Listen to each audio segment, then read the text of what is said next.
about becoming a Fund for Teachers recipient is we were in a teacher development meeting one day at our school, and our school designer started talking about the Fund for Teachers and the opportunities that they offer to teachers to go and experience things that we wouldn't otherwise do, as well as a way to connect our teaching to the outside world and be able to bring the children to also a place where they wouldn't go otherwise and enhance our teaching.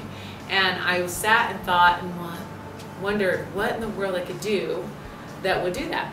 So I walked by her classroom and said, "Trina, I have this idea to go to the Arctic to study birds. Are you in?" And I think she spoke rather quickly and said yes.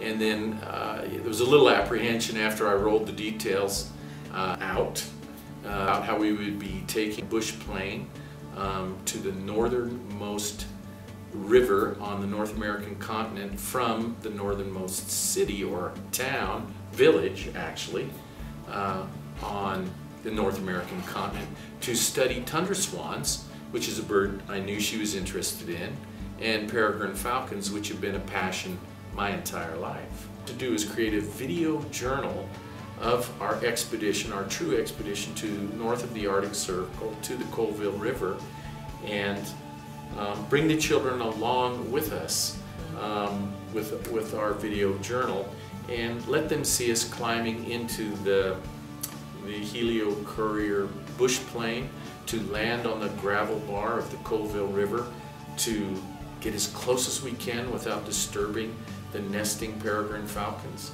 to go walking across the tundra imperiled by grizzly bears and polar bears to find nesting tundra swans. And as a service piece, what was beautiful is Trina contacted the Bear River Bird Refuge Management. At the Bird Refuge, they hold a swan day when the swans are there for their migratory trek. They go from the Arctic and they go clear down south, but they stop at the Bird Refuge to kind of refuel, because of course I'm sure it takes so much energy to fly all that ways.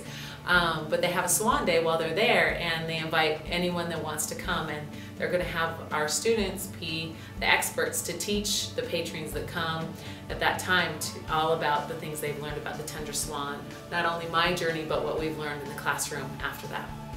And then that's a special piece, and another special feat is the peregrine falcon piece. 35 years, almost 40 years ago now, the peregrine falcon was an endangered species, and I was a teacher in rural Utah, and I hunted with peregrines on a daily basis and provided food for my family's table. The Fish and Game contacted me and asked if I would help them try to restore peregrine falcons right here in the students' backyard at Harold Crane Waterfowl Management Area.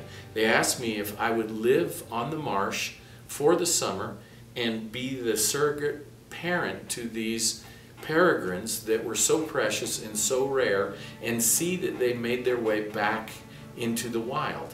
We executed that summer reintroduction of peregrine falcons. It was the first time that it had ever been done in the United States west of the Mississippi River, and I was fortunate enough to be asked to provide the hands-on expertise and care of those peregrines to see that they went back wild.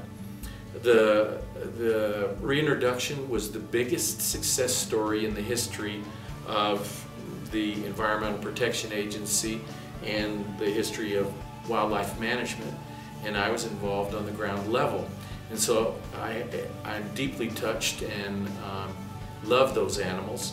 They, shortly after we released them on the marsh here that the children all lived near, they showed up on the Hotel Utah and began nesting every year.